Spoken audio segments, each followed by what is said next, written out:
দীর্ঘদিন ধরে এই টালমাটাল পুঁজিবাজার যাচ্ছে সংকট এবং নানা অস্থিরতার মধ্য দিয়ে। এরই মধ্য দিয়ে রাজনৈতিক পট পরিবর্তনের পর পুঁজিবাজার সংশ্লিষ্ট সকলেরই এই প্রত্যাশা ছিল এবার বুঝি ঘুরে দাঁড়াবে পুঁজিবাজার, কিন্তু বাস্তবে তার চিত্রটা একেবারেই উল্টো। বর্তমান অন্তর্বর্তী সরকারের উদ্যোগে নানা অর্থনৈতিক খাতে অনেক পরিবর্তনের চিত্র দেখা গেল, পুঁজিবাজারের ছোঁয়া যেন তাতে পড়েনি। পুঁজিবাজার এখন অনেকটা রয়েছে তলানিতে, সেই সাথে রয়েছে অর্থনৈতিক প্রবৃদ্ধির অনেকখানি চাপ, কমে যাচ্ছে অর্থনৈতিকের প্রবৃদ্ধি। সুপ্রিয় দর্শক, আজ এই সকল বিষয় নিয়ে আলোচনা করব। আমি রাবি ইসলাম স্নেহা আপনাদের স্বাগত জানাচ্ছি দেশ টিভি নিয়মিত আয়োজন অর্থ বাণিজ্য বিষয়ক আলোচনামূলক অনুষ্ঠান বিজনেস টাইমে। আপনাদের সাথে আজ আমাদের সাথে আলোচনাটা এগিয়ে নিতে একজন সম্মানীয় অতিথি স্টুডিওতে উপস্থিত রয়েছেন, পরিচিত হব তার সাথে। আমার সাথে রয়েছেন জনাব মাজিদুল হক, অর্থনীতি বিশ্লেষক। আমন্ত্রণ জানাচ্ছি আপনাকে আমাদের স্টুডিওতে উপস্থিত হওয়ার জন্য। আমি একটু আগেই বলছিলাম যে আমাদের অর্থনীতির যে প্রবৃদ্ধি অনেকটা কমে যাচ্ছে, চ্যালেঞ্জের মুখে রয়েছে, অনেক চাপের মুখে রয়েছে। সেই সাথে প্রথমে যে প্রশ্নটি আমি আসলে আপনার কাছে করব সেটা হচ্ছে পুঁজিবাজার নিয়ে। পুঁজিবাজারের সাথে অর্থনীতির সকলেই কিন্তু অর্থনীতির প্রবৃদ্ধি রয়েছে, কিন্তু পুঁজিবাজার এটি একটি অংশ। বর্তমান সময়ে পুঁজিবাজার অনেক অস্থিরতার মধ্য দিয়ে যাচ্ছে, এই বিষয়টি যদি একটু ছোট্ট করে বিশ্লেষণ করেন।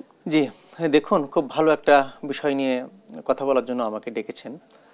সেটা হচ্ছে যে একটা অর্থনীতির যে চারটা ভিত্তি থাকে, যে ফাউন্ডেশন থাকে, যে ফাউন্ডেশনের মাধ্যম দিয়ে অর্থনীতি সামনের দিকে এগিয়ে যাওয়ার একটা সহায়ক ভূমিকা পালন করে, তার ভিতরে পুঁজিবাজার একটা অর্থনীতির যে চারটা ফাউন্ডেশন বা চারটা স্তম্ভ থাকে, সেটা হচ্ছে যে ব্যাংকিং খাত, সেটা হচ্ছে স্টক মার্কেট, সেটা হচ্ছে ইন্স্যুরেন্স মার্কেট, বিমা খাত, এবং আরেকটা হচ্ছে যে নন ব্যাংকিং ফাইন্যান্সিয়াল ইনস্টিটিউশন।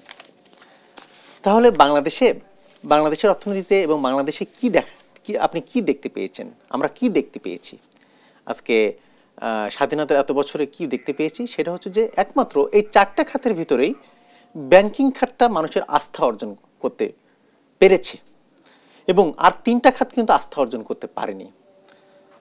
এটা কিন্তু উন্নত বিশ্বের সাথে এটা কিন্তু একদম বিপরীতমুখী আমি বলবো। তার কারণ হচ্ছে যে আমি স্টক মার্কেট নিয়ে আমি আসবো।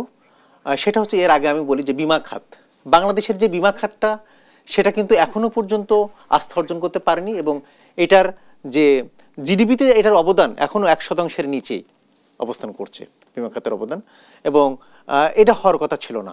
বাংলাদেশের একমাত্র আস্থা অর্জন করছে সেটা হচ্ছে যে ব্যাংকিং খাত। তার কারণ হচ্ছে যে ব্যাংকিং খাতটা আস্থা অর্জন করার মাধ্যম দিয়েই কিছুটা অর্থনীতি ঘুরে দাঁড়িয়েছে এবং সহায়ক ভূমিকা পালন করছে।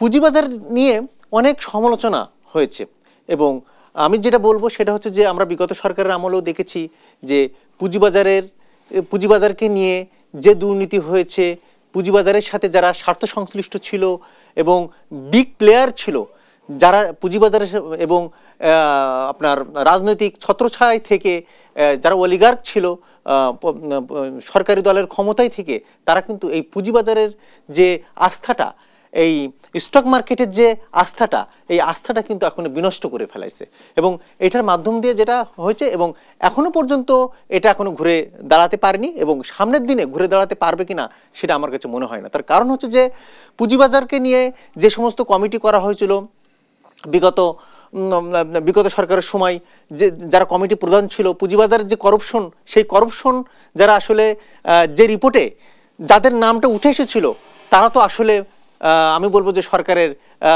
পরামর্শদাতা ছিল এক প্রকার। তাহলে একদিকে পুঁজিবাজার যারা লুণ্ঠনের সাথে জড়িত, তারাই ছিল একসময় সরকারের পরামর্শক হিসেবে কাজ করেছে। তাহলে আপনি নিশ্চয়ই বুঝতে পারছেন যে পুঁজিবাজারটা আসলে আমাদের অর্থনীতিতে যেভাবে এগিয়ে যাওয়ার কথা, জিডিপিতে যে অবদান রাখার কথা, সে অবদানটা রাখে নাই। আরেকটা কথা আপনি বলেছেন যে অর্থনৈতিক প্রবৃদ্ধির কথা, যে প্রবৃদ্ধি কেন কমে যাচ্ছে, জিডিপি প্রবৃদ্ধি কেন কমে যাচ্ছে। বাংলাদেশে আপনার কিছুদিন আগেও তো আপনার বিশ্বব্যাংক বলছে যে বাংলাদেশের অর্থনৈতিক প্রবৃদ্ধি হবে 3.3%, IMF বলেছে 3.8% হবে, এডিবি বলেছে 3.9% হবে। তা আমরা এবার পেয়েছি 3.97%। সুতরাং তাদের প্রজেকশনের সাথে এটা মিলে গেছে, এটা একটা ভালো দিক। আচ্ছা, যে প্রজেকশন মিলছে এটা ভালো দিক, সেটা বলছি। আচ্ছা, আর আপনার ডিমেরিটসটা কি, অসুবিধাটা কি, যে অর্থনৈতিক প্রবৃদ্ধিটা কিসের উপরে ডিপেন্ড করে আসলে? সেটা হচ্ছে যে কৃষি খাত, শিল্প খাত এবং সেবা খাত, তিনটে খাত নিয়েই জিডিপি প্রবৃদ্ধির হিসাব করা হয়, মনে করা হয়। কিন্তু এই তিনটা খাতের যে অ্যাক্টিভিটিস, যে অপারেশনাল অ্যাক্টিভিটিস বলেন, বিজনেস অ্যাক্টিভিটিস বলেন, অ্যাডমিনিস্ট্রেটিভ অ্যাক্টিভিটিস বলেন, এই তিনটা এই শিল্প খাতের এই অ্যাক্টিভিটিসগুলো কি বিগত 6 থেকে 7 মাস 8 মাস কি আমরা খুব ভালোভাবে এটা দেখতে পেরেছি? না, মোটেই না। তার কারণ হচ্ছে যে অনেক কলকারখানা বন্ধ হয়ে গেছে, শ্রমিকরা বেকার হয়ে যাচ্ছে, এবং এইটার সাথে কি হচ্ছে যে আছে উচ্চ মূল্যস্ফীতি। জিডিপি প্রবৃদ্ধি বাংলাদেশে এতদিন ধরে আমরা বলেছি যে সস্তা শ্রমটাকে পুঁজি করে আমরা জিডিপির প্রবৃদ্ধিটাকে আমরা খুব বড় আকারে দেখেছি বাংলাদেশে এই পর্যন্ত, এবং অবকাঠামোমূলক কাজ করে আমরা জিডিপি প্রবৃদ্ধিটাকে দেখিয়েছি। কিন্তু আসলে একটা জিডিপি প্রবৃদ্ধি কিভাবে হয় বা জিডিপির সূত্রটা কি আসলে? C+I+G(x-m)। তাহলে এই যে ভোগ ব্যয় কি মানুষের বেড়েছে? বাড়তেছে না। কারণ কি? ভোগ ব্যয় এখন উচ্চ মূল্যস্ফীতির কারণে তো ভোগ ব্যয় বাড়বে না, এটাও জিডিপির একটা অংশ, ভোগ ব্যয়। সি, ইনভেস্টমেন্ট, গভর্নমেন্ট ইনভেস্টমেন্ট কি বেড়েছে বাংলাদেশে? প্রাইভেট ইনভেস্টমেন্ট কি বাড়ছে? C+I।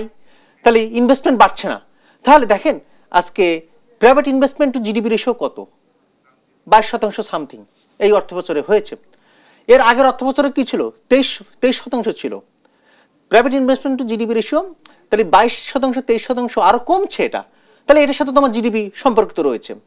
আপনার এফডিআই, এই যে এই বছরেরই এফডিআই, প্রত্যক্ষ বৈদেশিক বিনিয়োগ এবছরই কমেছে, 9 মাসে কমেছে 26%। তাহলে আপনার এফডিআই এর সাথেও আপনার জিডিপি সম্পর্কিত আছে, সেখানে কর্মসংস্থানের সম্পর্কিত আছে, সেটা কমে গেছে। বৈদেশিক ঋণ আসলে তো আপনার অবকাঠামোমূলক উন্নয়নগুলো হবে, বিভিন্ন প্রকল্পের জন্য ঋণ নেওয়া হয়, আবার বাজেট সহায়তার জন্য ঋণ নেওয়া হয়। কিন্তু বৈদেশিক ঋণ কত কমেছে? 14% কমছে। বৈদেশিক ঋণের প্রতিশ্রুতি কত কমছে? প্রতিশ্রুতি কত কমেছে? 58% কমেছে এই অন্তর্বর্তীকালীন সরকারের সময়। তাহলে আপনার অর্থনৈতিক প্রবৃদ্ধি কিভাবে বাড়বে?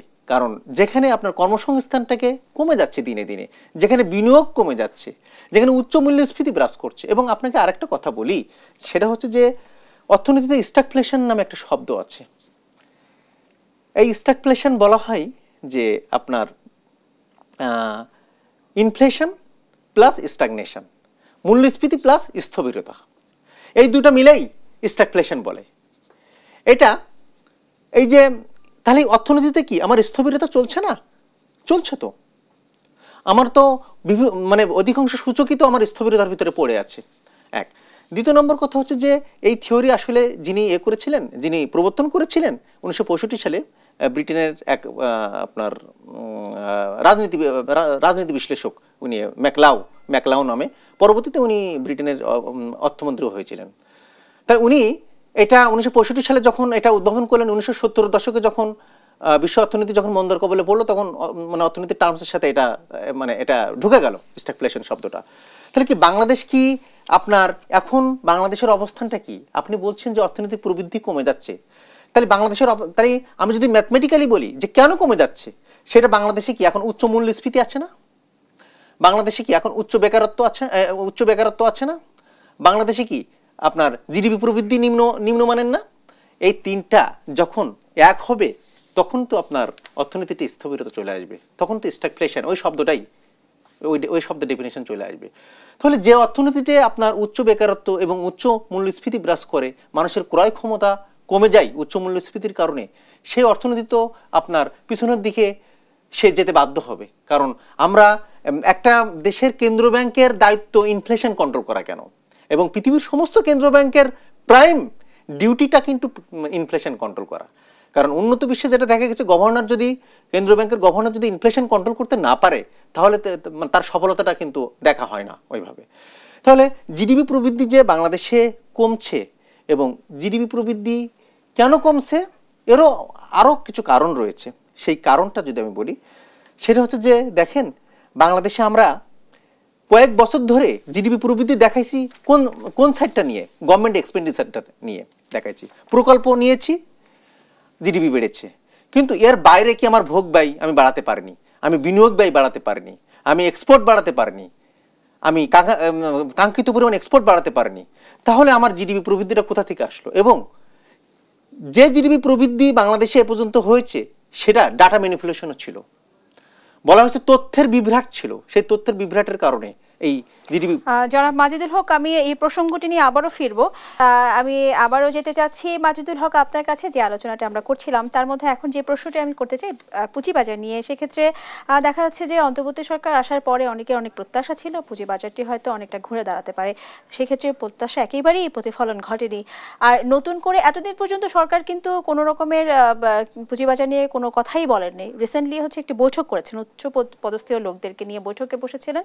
বৈঠকে 5টি নির্দেশনার কথা বলা হয়েছে, তার মধ্যে একটি নির্দেশনা এসছে এরকম যে পুঁজিবাজারটি উদ্ধার করতে একজন বাইরের বিশেষজ্ঞকে আনার কথা বলছেন।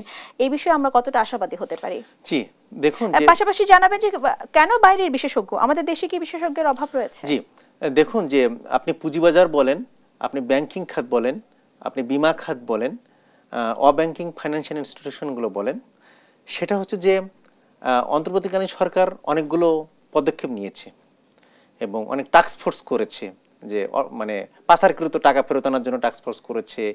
তারপরে শ্বেতপত্র কমিটি হলো অর্থনীতির উপরে।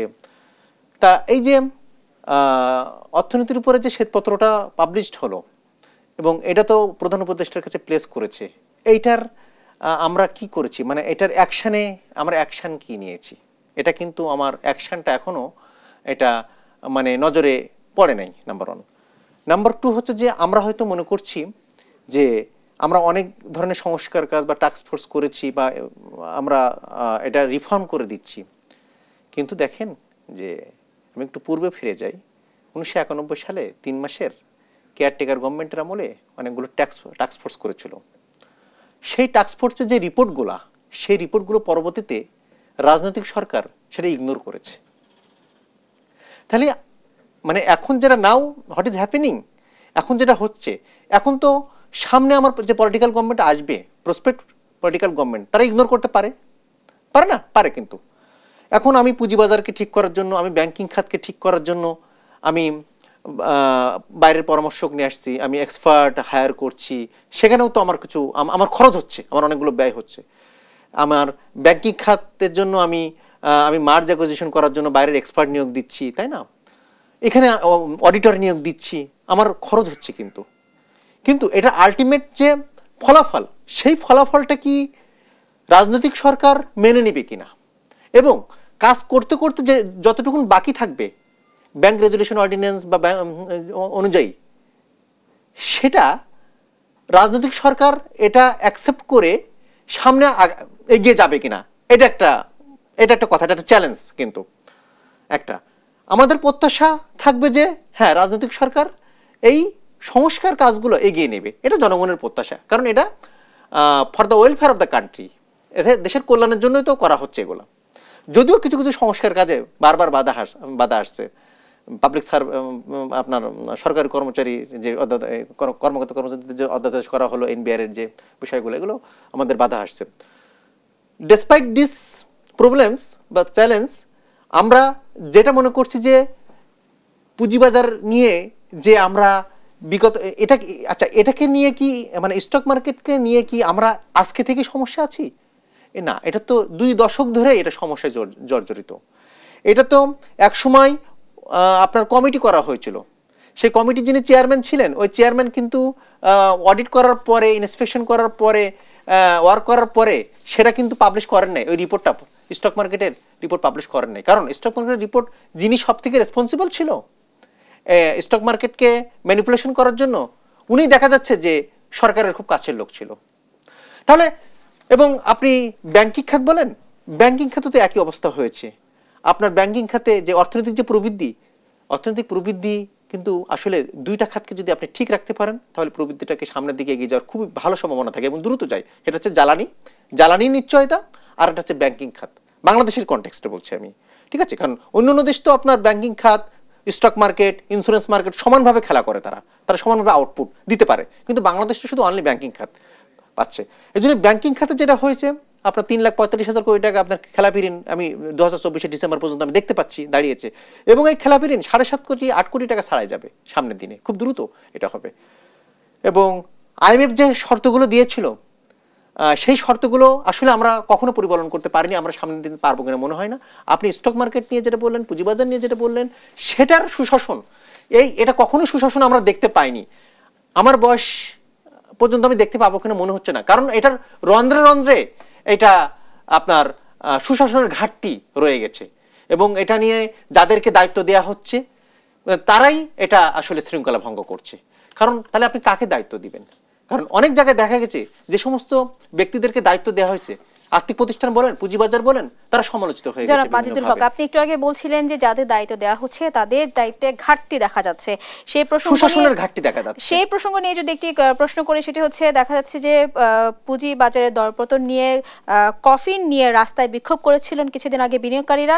সেই বিক্ষোভে যে প্রধান যে তাদের দাবি ছিল সেটি হচ্ছে বিএসইসি চেয়ারম্যানের অপসারণ দাবি ছিল বা পদত্যাগ। আপনার কি মনে হয় যে তার পদত্যাগ কি আসলে পুঁজিবাজার সমস্যার সমাধানের একমাত্র উত্তরণের পথ? না, বাংলাদেশের অনেকের পদত্যাগ আমরা দাবি করি। বাংলাদেশের ইতিপূর্বে যেটা দেখা গেছে, এবং বিনিয়োগকারীরা এখন কোথায় বিনিয়োগ করবে? এখন তো সে আপনার বিনিয়োগকারীরা এখন সে হচ্ছে না, এখন ফিল্ড লেভেলে সে কোনো প্ল্যান্টে বিনিয়োগ করছে না, সে শিল্প খাতে বিনিয়োগে আগ্রহ হারাচ্ছে, এবং সে এখন কি করছে? সে পুঁজিবাজারকে বেছে নিচ্ছে। কারণ আপনার যখন যখন আপনার রাজনৈতিক অস্থিরতা থাকে, তখন কিন্তু পুঁজিবাজারেই আসলে মানুষ মানে তখন কিন্তু ফিল্ড লেভেলে আপনার এফডিআই বলেন, দেশীয় বিনিয়োগ বলেন, এই বিনিয়োগগুলো তখন থাকে না, তখন দৃশ্যমান বিনিয়োগ থাকে না, তখন পুঁজিবাজারে একটু মানুষ বিনিয়োগ করতে চায়। কিন্তু পুঁজিবাজার বিনিয়োগকে কেন্দ্র করে যে তারা যে আন্দোলনটা করছে, যে তাদের যে আপনার স্টক মার্কেটের যিনি হেড আছেন, রেগুলেটর হেড, সেই রেগুলেটর হেডকে পদত্যাগ দাবি করছে। বাংলাদেশে অনেকবার মানুষকে শিফট করা হয়েছে, পরিবর্তন করা হয়েছে, কিন্তু আসলে এটা পরিবর্তনটা শুধু উনি না, একটা ব্যক্তির সাথে জড়িত না। করাপশনটা তো বাংলাদেশের একটা চেন ডেভেলপ করেছে করাপশনটা, কারণ এটা একটা ব্যক্তির হাতে বাংলাদেশে করাপশন থাকে না। কারণ হচ্ছে যে তাহলে আপনার এই পুঁজিবাজার বলেন, আপনি ব্যাংকিং খাত বলেন, সব জায়গাতেই একটা চেন ডেভেলপ করেছে, দীর্ঘদিন ধরে চেন ডেভেলপ করেছে। যদি এটা ডেভেলপ না করতো, তাহলে কেন তো আমার সরকারি চাকরির অধ্যাদেশ আমি এটার জন্য কেন আমি আন্দোলন করছি? আন্দোলনের পিছনে আরেকটি যুক্তি তারা দাঁড় করেছিলেন যে বিএসইসি যে পদত্যাগের কথা বলছিলেন, চেয়ারম্যানের পদত্যাগ, সেই বিষয়ে তাদের যে ধারণাটি ছিল সেটি হচ্ছে যে 5 জুলাই বিপ্লবের সময় 5 আগস্টের সরকার পতনের পর 8 আগস্ট এসে হচ্ছে অন্তর্বর্তী সরকার ক্ষমতায় আসেন। এর পরপরই কিন্তু পুঁজিবাজার আগের মতো অবস্থাতেই ছিলেন, কিন্তু পরবর্তীতে ঠিক যখনই হচ্ছে নতুন করে বিএসইসির চেয়ারম্যান বসেন, তারপর থেকে ক্রমাগত এই 9 মাস কিন্তু একরকম ভাবেই কিন্তু দরপতন হচ্ছে ক্রমাগত হারে, একবারও কিন্তু পরিবর্তন হয়নি বা এই দরপতনের থেকে একবারের জন্য কিন্তু উঠে আসেনি। একটি বিষয়ে তারা বারবার উল্লেখ করছেন, এই বিষয়টি কিভাবে বিশ্লেষণ করবেন? না, তারা বলছে না, এখন যে জায়গাটা আমি একটু বলি আপনাকে, সেটা হচ্ছে যে বাংলাদেশের কোনো প্রতিষ্ঠানই আপনার প্রতিষ্ঠান হিসেবে এই পর্যন্ত গড়ে ওঠে নাই। বাংলাদেশের কোনো প্রতিষ্ঠানের কমপ্লায়েন্স আপনার গ্লোবাল স্ট্যান্ডার্ড করতে পারে না, হয়তো কিছু প্রতিষ্ঠান পেরেছে। আচ্ছা, বাংলাদেশে যে পুঁজিবাজারকে, আপনি শুধু পুঁজিবাজারের কথা বলছেন, বাংলাদেশে আপনি মুডিস রেটিং যেটা বলে আপনার Fitch rating, S&P global, US base যে 3টা রেটিং সংস্থাগুলো আছে, তারা কি দেখছে না? তারা কি সমস্ত কিছু আমাদেরকে অবজার্ভ করছে? আপনি পুঁজিবাজার বলেন, ব্যাংকিং খাত বলেন, গভর্নমেন্টের অ্যাক্টিভিটিস বলেন, সমস্ত কিছু। কিন্তু বাংলাদেশের ঋণ মান দিনে দিনে কমে যাচ্ছে। আপনার পুঁজিবাজার নিয়ে যে সংখ্যা, সেই সংখ্যাটা কাটানোর একমাত্র উপায় হচ্ছে যে আপনি গ্লোবাল স্ট্যান্ডার্ডের পলিসি করেন, এবং স্ট্রং রেগুলেটর থাকবে, এবং স্বাধীনতা থাকবে, এবং যে ব্যক্তিকে আমরা ওখানে প্রধান হিসেবে বসাবো তার জাজমেন্ট এবং তার যে আপনার একাডেমিক ব্যাকগ্রাউন্ড সেটা থেকেও আমরা দেখবো। অনেকে বলছেন যে নিয়ন্ত্রণ সংস্থায় যারা রয়েছেন তারা আসলে পুঁজিবাজার সম্বন্ধে সঠিক জ্ঞান রাখে না। রাইট, আমি এই কথাটা বলছি যে একাডেমিক আপনার থাকতে হবে, নলেজ থাকতে হবে। কারণ দেখেন, বাংলাদেশে যে কেন্দ্র ব্যাংকের ডেপুটি গভর্নর থেকে গভর্নর পর্যন্ত নিয়োগ প্রক্রিয়ার জন্য একটা বিধান থাকতে হবে, এটা বাংলাদেশে হয় নাই। কারণ বিশ্বের অনেক কেন্দ্র ব্যাংক, যেরকম কানাডার কেন্দ্র ব্যাংক, সে কেন্দ্র ব্যাংকের গভর্নর বানাইছে যুক্তরাজ্য থেকে নিয়ে গেছে।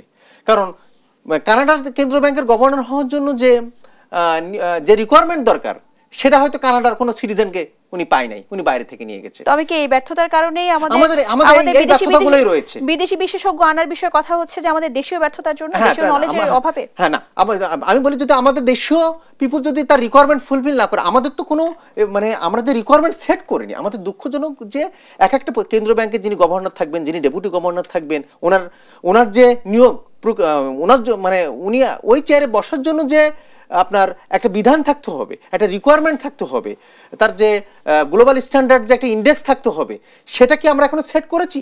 আমরা এটা সেট করতে ব্যর্থ হয়েছি। এটা আমাদেরকে প্রত্যেক রেগুলেটরের মানে চিফ হওয়ার জন্য যেটা দরকার সেটা আমাদের রিকোয়ারমেন্ট সেট করতে হবে।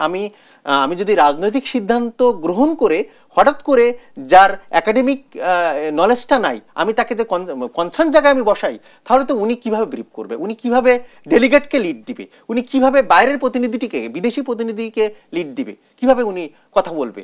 এটা আমার বাংলাদেশের একটা অন্যতম সমস্যা। আমার কাছে মনে হচ্ছে যে আমি প্রত্যেকটা প্রতিষ্ঠান বলেন, প্রতিষ্ঠান যে রেগুলেটর বলেন, সেই রেগুলেটর যে চিফ থাকবে, সেই চিফ নিয়োগ প্রক্রিয়া আমার একটা রিকোয়ারমেন্ট আমি সেট করব। আমি অন্তর্বর্তীকালীন সরকারের কাছে এটাই আমার দাবি। আপনাকে ধন্যবাদ জনাব মাজিদুল হক। আপনার কাছে আরো একটি প্রশ্ন রাখতে চাই, সেটি হচ্ছে অনেক বলা হচ্ছে বা বলা হয় যে 2010 সালের পর থেকে বাজারে একটি সমস্যা বিদ্যমান, তা হলো ব্রোকার হাউস ও মার্চেন্ট ব্যাংকগুলোর নেগেটিভ ইকুইটি। এই বিষয়টি নিয়ে বিশ্লেষণ করব। জনাব মাজিদুল হক, আপনার কাছেই ছিলাম। আমি একটি প্রশ্ন রেখে গিয়েছিলাম আপনার কাছে। প্রশ্নটি ব্রোকার হাউস এবং মার্চেন্ট ব্যাংকগুলোর যে নেগেটিভ ইকুইটি রয়েছে সেই বিষয়ে একটু বলবেন, পাশাপাশি আসলে আমাদেরকে জানাবেন যে এই যে জিডিপির যে সংকট বা চাপে রয়েছে, এই জিডিপি বাংলাদেশের জিডিপি বাড়ার কর্মকৌশল কি হতে পারে বলে আপনি মনে করেন? জি, আপনি প্রথমে বললেন যে মার্চেন্ট ব্যাংকের কথাই বললেন, যে তাদের এটা ইকুইটিটার কথা বললেন। যে দেখেন যে আপনার ব্যাংকের যখন একটা ব্যাংকের অনেকগুলো সূচক থাকে, আমরা শুধু বলি যে আমরা নিউজে দেখি যে ডিপোজিট কমে গেছে, ইনভেস্টমেন্ট ক্রেডিট বেড়ে গেছে বা কমে গেছে, কিন্তু একটা ব্যাংকের কিন্তু অনেক প্রোডাক্ট থাকে, সেই প্রোডাক্টের ভিতরে এটা একটা প্রোডাক্ট। কিন্তু ব্যাংকগুলো যখন অর্থনৈতিক যখন পারিপার্শ্বিক যে অবস্থা যদি শোচনীয় থাকে, তখন এটার উপরে একটা প্রভাব পড়ে। এবং ব্যাংক হচ্ছে যে অর্থনীতির একটা অনেক বড় একটা পার্ট, এবং এই মানে being part of lion share of economy, ব্যাংকের যে আপনি যে বিষয়টার কথা বললেন যে ইকুইটির বিষয়টা, এটা প্রভাব সবসময় পড়বেই। এবং এটা বললেন যে মানে নিম্নগামী হচ্ছে আপনার একটা কথা, এটা কারণ অর্থনৈতিক পারিপার্শ্বিক যে সূচকগুলো, সেই সূচকগুলো সেটা সহায়ক ভূমিকা পালন করছে না। আচ্ছা, সেকেন্ড কথা বললেন যে আপনি যে জিডিপি প্রবৃদ্ধি, সেটা দেখেন যে আইএমএফ তো কিছুদিন আগে বলছে যে বৈশ্বিক জিডিপি প্রবৃদ্ধি 3% কাছাকাছি, 2.something বলল, এবং সেখানে আমাদের দক্ষিণ এশিয়ার জিডিপি প্রবৃদ্ধি হবে 4.5%। সেখানে বাংলাদেশের জিডিপি হয়েছে 3.97%। তা এটা আপনার বৈশ্বিক যে অর্গানাইজেশনগুলো আছে, আইএমএফ বলেন, বিশ্বব্যাংক বলেন, এডিবি বলেন, তাদের সাথে প্রজেকশনের সাথে আমাদের মিলছে। এবং অন্তর্বর্তীকালীন সরকার যেটা করছে সেখানে সঠিক তথ্যটা দিচ্ছে। This is positive side of this government. সে কিন্তু জনগণকে কোনো অসত্য কোনো তথ্য কিন্তু দিচ্ছে না, যেটা সঠিক সেটাই দিচ্ছে। আর জিডিপি প্রবৃদ্ধির বিষয় যেটা বললেন যে কর্মকৌশল কি হতে পারে, আমি কর্মকৌশল এটাই হতে পারে যে এই একটা দেশের যে অর্থনীতির যে কর্মকাণ্ডটা, সেই কর্মকাণ্ডটা আমি খুব দ্রুত এটাকে রিভাইভ করার চেষ্টা করি। আমি এমপ্লয়মেন্ট জেনারেট করি, আমি শিল্প খাতে আমি স্বস্তির জায়গায় ফিরে আনি শিল্প খাতকে, আমি ছোট ছোট যে বিনিয়োগগুলো আছে সেগুলোকে আমি দিই, এসএমই সেক্টরে যে বিনিয়োগগুলো আছে, আমি বেকারত্ব কমাই ফেলাই। আর হচ্ছে যে আপনার যেখানে একটা দেশের এফডিআই 26% কমে যায়, সেখানে তো জিডিপিতে আপনার এটা প্রভাব পড়বে, একটা অন্যতম একটা প্রভাব পড়বে। আর একটা কথা আমি বলি আপনাকে, বাংলাদেশের জিডিপির যে সাইজ, পৃথিবীর এশিয়ার ভিতরে বাংলাদেশকে বলা হয় যে নবম অর্থনীতির দেশ, এবং দক্ষিণ এশিয়ার ভিতরে বলা হয় যে second largest economy, next to Bharat. কিন্তু দুঃখজনক কি জানেন, যে এই সমস্ত দেশগুলো, এশিয়ার দেশগুলো বলেন, দক্ষিণ এশিয়ার দেশগুলো বলেন, জিডিপির যে সাইজটা একটা দেশের সাথে আরেকটা দেশের অনেক পার্থক্য। আপনার 18 লাখ 18 লাখ 18 লাখ কোটি ডলার হচ্ছে যে আপনার চীনের জিডিপি সাইজ, ভারতের জিডিপি সাইজ প্রায় 4 লাখ কোটি ডলার। আচ্ছা, তারপরে হচ্ছে যে আপনার ভিয়েতনাম বলেন, লাওস বলেন, আপনার ফিলিপাইন বলেন, তাদের জিডিপি সাইজ হচ্ছে যে 54,000 কোটি ডলার। আচ্ছা, তাহলে দক্ষিণ কোরিয়া 2 লাখ কোটি ডলার। কিন্তু দেখেন যে ভারতের সাথে বা চীনের সাথে বাংলাদেশের পার্থক্য কত, তাই না? বাংলাদেশের 45,000 ডলার, 45,000 কোটি ডলার, তাই না? 45,000 কোটি টাকা। তাহলে বাংলাদেশের সাথে যে সমকক্ষ অর্থনীতির যে জিডিপির পার্থক্য কেন হচ্ছে? তার কারণ হচ্ছে যে ইকোনমিক ইন্টিগ্রেশনটা কম, তাদের সাথে আমাদের অর্থনৈতিক বন্ধনটা কম। আসলে মানে কি, চীনের সাথে যে আমার বাণিজ্য, সেই বাণিজ্যটা অনেক ব্যবধান। চীন থেকে আমি 12 বিলিয়ন ডলারের ইম্পোর্ট করি, আমি চীনে রপ্তানি করি 2 বিলিয়ন ডলার বা 1 বিলিয়ন ডলারের। তাহলে এই ব্যবধানটা কমানোর জন্য ইকোনমিক ইন্টিগ্রেশনটা যদি আমি বাড়াতে পারি, অর্থনৈতিক বন্ধনটা যদি আমি বাড়াতে পারি, তাহলে আমার জিডিপি সাইজও বাড়বে, মানুষের কর্মকাণ্ড বাড়বে, আপনার জিডিপি সামনের দিকে অর্থনৈতিক প্রবৃদ্ধি এগিয়ে যাবে। আরেকটা বিষয় হলো যে সারা পৃথিবীতে এখন যুদ্ধ চলছে, রাশিয়া ইউক্রেন যুদ্ধ হলো, তখন কি হলো, করোনা ভাইরাস হইল এক সময়। তার করোনা ভাইরাসের সময় আমাদের জিডিপি নেমে আসছিল কত, 3.54%, এবার হয়েছে 3.97%। তাহলে করোনা ভাইরাসের সময় আমাদের জিডিপি প্রভাব পড়েছে, এখন আবার প্রভাব পড়লো। তার কারণও আছে, কারণ বৈশ্বিক সারা পৃথিবীতে যখন যুদ্ধটা হচ্ছে, রাশিয়া ইউক্রেনের সাথে যুদ্ধ হচ্ছে, কিছুদিন আগে ভারত পাকিস্তানের সাথে যুদ্ধ হলো, ইসরায়েল ফিলিস্তিনের সাথে যুদ্ধ হলো, আবার চীনের সাথে আমেরিকার শুল্ক যুদ্ধ হচ্ছে, এবং সারা পৃথিবীতেও এখন শুল্ক যুদ্ধ চলছে। তাহলে বৈশ্বিক যে প্রবৃদ্ধি, সেই বৈশ্বিক প্রবৃদ্ধিটা কিন্তু কমে যাচ্ছে, দিনে দিনে কমে যাচ্ছে। বৈশ্বিক প্রবৃদ্ধি যখন কমে যাবে, তখন বাংলাদেশের জিডিপির প্রবৃদ্ধি বলেন, অর্থনৈতিক প্রবৃদ্ধি বলেন, সেটার একটা প্রভাব বাংলাদেশে পড়বে। এবং আরেকটা কথা বলি যে বাংলাদেশের অর্থনৈতিক প্রবৃদ্ধিটা থমকে যাওয়ারও অনেকগুলো কারণ রয়েছে। আচ্ছা, জিডিপির আকার যেটা বাংলাদেশে পরিমাপ করা হয়, সেটা হচ্ছে যে শিল্প খাত, কৃষি খাত এবং সেবা খাতকে নিয়েই জিডিপি আকার। কিন্তু আমাদের শিল্প খাতের অবস্থা খুবই নাজুক। এবং আমি আরেকটা কথা আমি আপনাকে বলি, সেটা হচ্ছে যে প্রবাসীদের আয় কিন্তু জিডিপিতে অন্তর্ভুক্ত করা হয় না। এটা আপনার একটা প্রশ্ন থাকা দরকার ছিল। প্রবাসীদের আয় যখন জিডিপিতে অন্তর্ভুক্ত করা হয়, তখন জিএনআই বলে, তখন সেটা দেশের মোট জাতীয় আয় বলে। কিন্তু আমরা বলি যে মাথাপিছু আয় তো আমাদের অনেক বেড়ে গেছে, কত ভালো একটা কান্ট্রি আমরা হতে যাচ্ছে, এটা বারবার বলি না, রাজনৈতিক সরকাররা বারবার বলে মাথাপিছু আয় তো আমি বাড়িয়ে দিয়েছি। কিন্তু দেখেন জিডিপি মাথাপিছু আয়টা কি, যে মোট জনসংখ্যা দিয়ে আপনার দেশের মোট আয়কে ভাগ করলে আপনার হচ্ছে যে মাথাপিছু আয়, মানে কি ওই প্রবাসীদের আয় যখন যোগ করা হয়, এটা কিন্তু জিডিপির সাথে ভাগ করা হয় না, এটা জিএনআই এর সাথে ভাগ করা হয়। দেশের মোট আয়, প্রবাসীদের আয় যখন যোগ করা হয় জিডিপির সাথে, তখন জিএনআই বলে, তখন দেশের মোট আয় বলে। তাহলে প্রবাসীদের আয়কে আমি ভাগ দিচ্ছি মোট জনসংখ্যা দিয়ে আমি মাথাপিছু আয় পাচ্ছি না, আমি খুব খুশি হচ্ছি। কিন্তু ইটালি থেকে যে মানুষটা টাকা পাঠাচ্ছে, তার ইনকাম তো 10 লাখ ডলার হতে পারে, 10 লাখ কোটি টাকা হতে পারে মাসে। তাহলে তার ইনকাম যখন আমি ধরে আমি জনসংখ্যা দিয়ে ভাগ দিচ্ছি, তখন আমি বলছি আমার মাথাপিছু হয়তো 3,000 ডলারের কাছাকাছি চলে গেছে। এটা একটা বাংলাদেশের, এটা একটা খুব বড় ধরনের একটা, আমি বলবো যে মানে রাজনৈতিক সরকারের এটা একটা অনেক বড় উদ্দেশ্য তাদের পালন, মানে উদ্দেশ্য তারা পূরণ করতে পারে এই কথাগুলো বলে। কিন্তু আসলে কি, আমি তো প্রবাসীদের আয়কে আমি যোগ করছি, কিন্তু আমার দেশের মানুষের আয় দিয়ে তো আমি এটা ভাগ করছি না। ঠিক আছে, তাহলে বিষয়টা হলো যে আপনার যে জিডিপি যে প্রবৃদ্ধি যেটা হবে, সেটা আমরা কি ধরনের পলিসি নিয়েছি, আমরা কি ভালো একটা বিনিয়োগ, গ্লোবাল স্ট্যান্ডার্ড কি একটা বিনিয়োগ বান্ধব পলিসি নিয়েছি, আমরা গ্লোবাল স্ট্যান্ডার্ড কি আমরা এমপ্লয়মেন্ট পলিসি নিয়েছি, আমরা কি লেবার স্ট্যান্ডার্ড, আমরা কি লেবার ল কি আমরা স্ট্যান্ডার্ড করেছি, আমরা এখনো পর্যন্ত এটা করতে পারিনি। আমাদের প্রতি বছর ঈদের সময় দেখবেন যে শ্রমিকরা আন্দোলনে নামছে। আচ্ছা, আমাদের রপ্তানিতে কি আমরা বৈচিত্র্য আনতে পেরেছি? পারিনি। আমরা কিছুদিন আগে 26 বিলিয়ন ডলার আমরা রেমিটেন্স পেয়েছি। সরকার বলছেন যে আমাদের রপ্তানি আয় অনেকখানি বেড়েছে।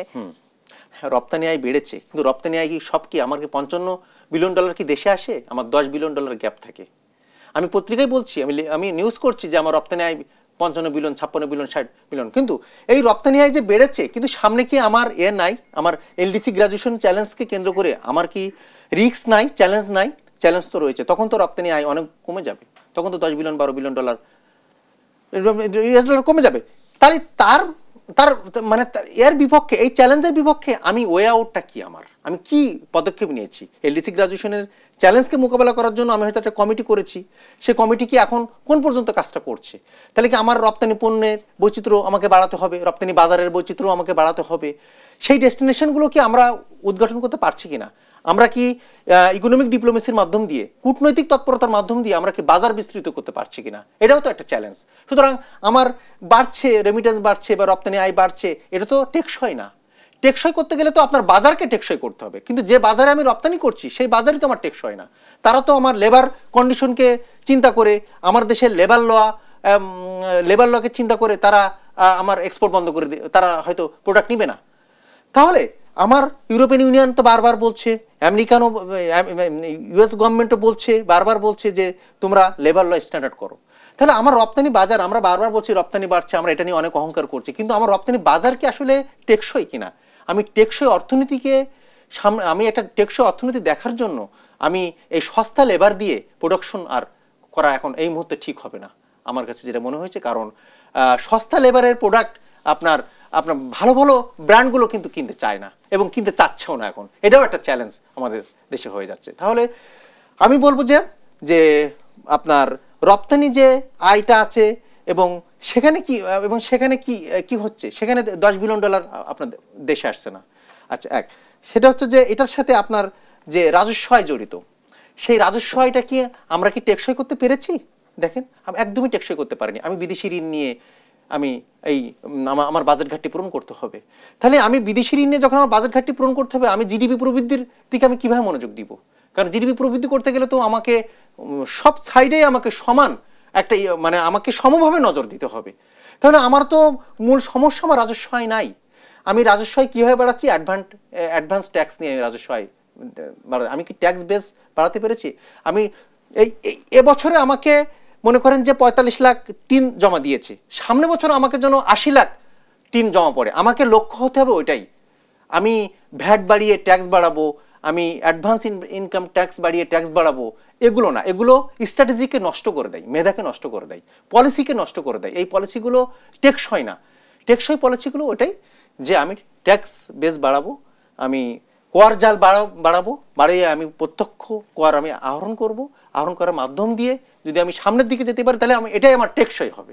আমরা কোনো কিছুই আমরা টেকসই চিন্তা করি না। তার কারণ হচ্ছে যে আমরা কি করেছি যে ফরেন এক্সচেঞ্জ রিজার্ভকে আমরা একসময় আমরা সমস্ত কিছু আমরা IMF-এর BPM 6 অনুযায়ী ব্যালেন্স অফ পেমেন্ট যে ম্যানুয়ালটা, সেই BPM 6 অনুযায়ী আমরা সেটা প্রকাশ করিনি। IMF অনেক চাপ দিল, চাপ দেওয়ার পরে শেষে আমরা বললাম যে আমরা BPM 6 অনুযায়ী আমরা প্রকাশ করছি।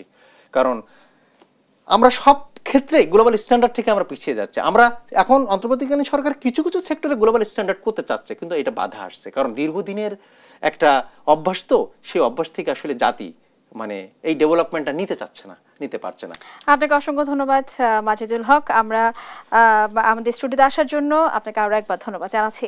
সুপ্রিয় দর্শক, আমাদের আজকের আয়োজন এই পর্যন্তই ছিল। থাকবো পরবর্তী পর্বে নতুন কোনো আলোচনা নিয়ে। সে পর্যন্ত ভালো থাকুন, সুস্থ থাকুন। ধন্যবাদ সবাইকে।